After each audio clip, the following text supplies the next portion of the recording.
Приходя в Вознесенский кафедральный собор города Алматы, мы с вами имеем уникальную возможность приложиться к всему дивному образу, в котором находится частица мощей святаго преподобного Серафима Саровского, этот удивительный святой, просиявший на Руси, очень глубоко почитаемый на Руси, родился в довольно состоятельной семье.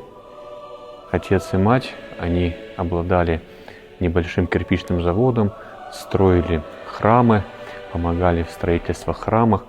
В миру Серафима Саровского до принятия иноческого подвига звали Прохором.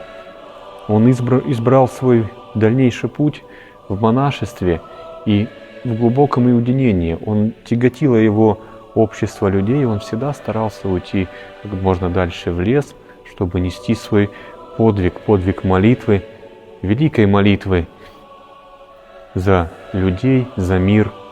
Он был наставником монахинь Дивеевской обители, основателем этой обители.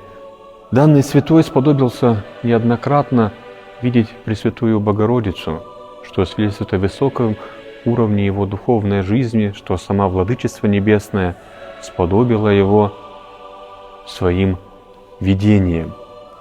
Приходя к этому образу, каждый православный человек может вознести свои горячие молитвы преподобному Серафиму, чтобы тот, стоя пред престолом Владыки нашего Господа Иисуса Христа, помолился о нас, чтобы Господь даровал нам великие и богатые милости.